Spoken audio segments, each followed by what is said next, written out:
할렐루야! 이 땅에 하나님의 평화가 전쟁의 소문이 있는 곳에 가득하기를 간절히 원합니다. 오늘은 창세기 46장입니다.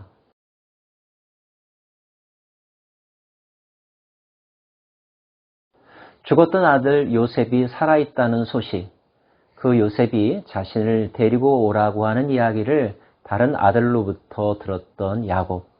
더 이상 지체할 이유가 없었겠죠? 야곱은 짐을 챙겨 이집트로 떠나게 됩니다. 첫 번째로 경유했던 곳은 브엘세바라고 하는 곳이었습니다. 야곱은 그 브엘세바에 머물면서 하나님께 제사를 드렸습니다. 이스라엘이 모든 소유를 이끌고 떠나 브엘세바에 이르러 그의 아버지 이삭의 하나님께 희생 제사를 드리니, 브엘세바는 그의 할아버지 아브라함도 한동안 머물러 살던 곳이었고 그의 아버지 이삭도 그곳에 자신의 흔적을 남겼던 곳이죠. 그곳에서 야곱이 제사를 드렸습니다. 당연한 일이기도 하겠지만 특별히 이때 야곱은 어떠한 마음으로 제사를 드렸을까요? 죽었던 아들을 만나볼 수 있다는 기대감, 더할 나위 없이 흥분되는 일이었겠죠. 하지만 그것뿐이었을까요? 다른 한편으로는 걱정스러운 면도 있었을 것입니다. 이미 야곱의 나이 노년이 아닙니까? 그런데 그가 지금 모든 식솔들을 다 데리고 그 땅에서 더 이상 살 수 없는 형편이 되어서 이집트로 이주하는 길이니까 내가 이집트로 가는 것이 옳은 일일까? 또 그곳에서 어떤 일을 겪을까? 걱정도 되지 않았을까요? 그런데 그 밤에 하나님께서 야곱에게 나타나셨습니다. 하나님이 이렇게 말씀하십니다. 그 밤에 하나님이 이상 중에 이스라엘에게 나타나 이르시되 야곱아 야곱아 하시는지라. 야곱이 이르되 내가 여기 있나이다 하매 하나님이 이르시되 나는 하나님이라. 내 아버지의 하나님이니 애굽으로 내려가기를 두려워하지 말라. 내가 거기서 너로 큰 민족을 이루게 하리라. 내가 너와 함께 애굽으로 내려가겠고 반드시 너를 인도하여 다시 올라올 것이며 요셉이 그의 손으로 내 눈을 감기리라 하셨더라. 아주 오래전에 그의 할아버지 아브라함이 하란을 떠날 때 모든 식솔들을 데리고 그 땅을 떠났었더랬습니다. 그때 하나님은 아브라함에게 이렇게 말씀하셨죠. 내가 지시할 땅으로 가라고 말이죠. 오늘 야곱은 그 할아버지 아브라함과 같은 심정으로 그가 살던 터전을 떠납니다. 근데 하나님이 이번에는 야곱에게 이렇게 말씀하셨죠. 이집트로 내려가는 것을 두려워하지 말라. 내가 너와 함께 갈 것이다. 그리고 너를 다시 이 땅으로 데리고 올 것이다. 요셉이 너의 임종을 보게 될 것이다. 이렇게 말씀하신 것입니다. 그렇게 본다면 야곱이 오늘 이집트로 떠나는 것은 이집트에 영구 정착하기 위해서 가는 것은 분명 아닌 듯합니다. 오히려 하나님은 반드시 돌아올 것을 약속하셨죠. 왜일까요? 여러 가지 이유가 있겠지만 가장 중요한 이유는 이미 하나님께서 아브라함과 약속하셨기 때문입니다. 아브라함에게 그 땅을 주겠다고 하셨고 그의 자녀들이 이 땅에서 살게 될 것이며 그 자녀들로부터 왕들이 나올 것이라고 약속하셨기 때문이죠. 하나님은 그 약속을 바꿀 어떤 이유도 가지고 계시지 않았기 때문입니다. 이런 하나님의 말씀이 야곱에게 어떤 마음을 갖게 했을까요? 안심이 들지 않았을까요? 나는 다시 돌아올 것이다. 하나님이 나와 함께 하신다고 했다. 그 하나님은 나와 함께 아픔을 겪으실 것이며 또 나를 형통케 하실 것이며 내가 겪는 모든 사건과 상황 속에서 나와 함께 하실 것이다. 내가 두려워할 이유가 없다.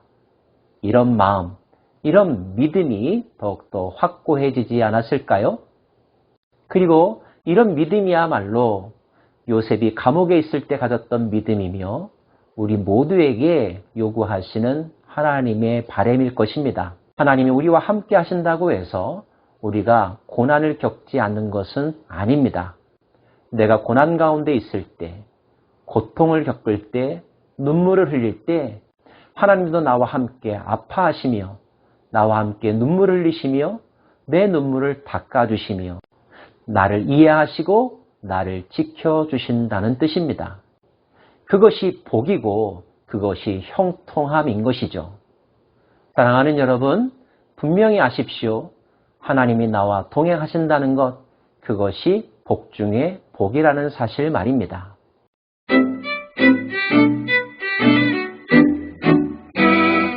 하나님의 음성을 들은 야곱은 다시 길을 떠납니다. 야곱이 브엘세바에서 떠날 새 이스라엘의 아들들이 바로가 그를 태우려고 보낸 수레에 자기들의 아버지 야곱과 자기들의 처자들을 태우고 그들의 가축과 가나안 땅에서 얻은 재물을 이끌었으며 야곱과 그의 자손들이 다 함께 애굽으로 내려갔더라. 그러면서 성경은 애굽으로 내려간 야곱의 가족 명단을 우리들에게 소개해 주고 있습니다. 모두 70명의 명단이 기록되어 있습니다. 온 가족 모두가 집단으로 이주한 것이죠. 요즘 말로 하면 초청 이민이라고 말할 수 있을까요? 이 이주 사건은 아브라함과 이삭 대대로 그 가나안 땅에서 수십 년, 수백 년을 살았는데 그 삶의 모든 것들을 정리하고 온 가족들이 다 이집트로 이주하게 된 대사건임이 분명합니다.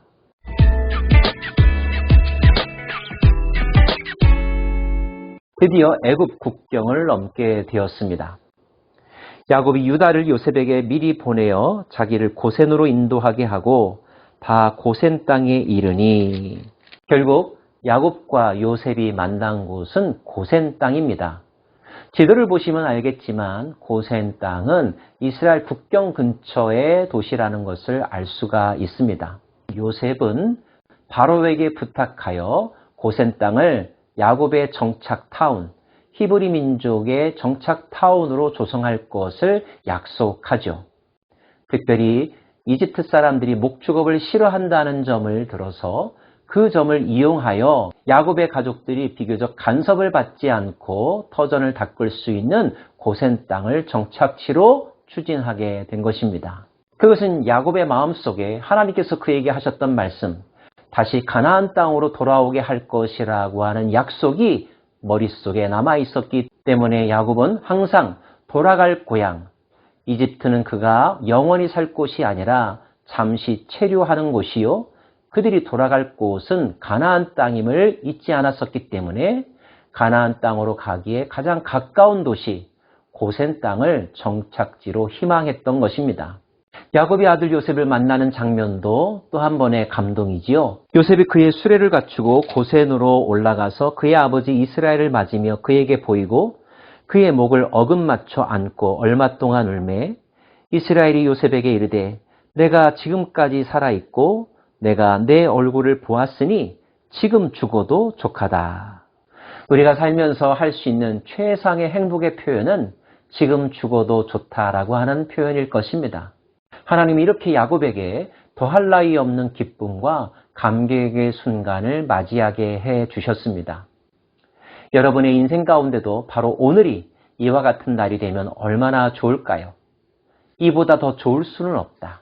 지금 죽어도 아쉬울 게 없다라고 하는 고백 말입니다. 그런데 그런 고백을 할 이유가 우리에게 있습니다. 무엇 때문일까요? 우리가 바로 예수 그리스도로 말미암아 구원함을 얻었기 때문입니다. 그래서 사도 바울은 이렇게 고백했죠. 내가 날마다 죽노라고요. 그리스도를 위해서 죽어도 유익하다고요. 그만큼 사도 바울은 그리스도와 함께하는 삶이 그 세상 어떤 사람과 함께하는 것보다 의미 있고 기쁘고 감격적인 순간이었기 때문입니다. 그런 사도 바울의 감정이 여러분에게 느껴질 수 있기를 원하고 또 그와 같은 소망을 함께 가질 수 있기를 바랍니다. 사랑하는 여러분, 오늘도 형통하시고 기뻐하시고 하나님과 함께 하심을 믿으시고 가장 의미 있는 시간을 보내실 수 있기를 바랍니다. 기도하겠습니다.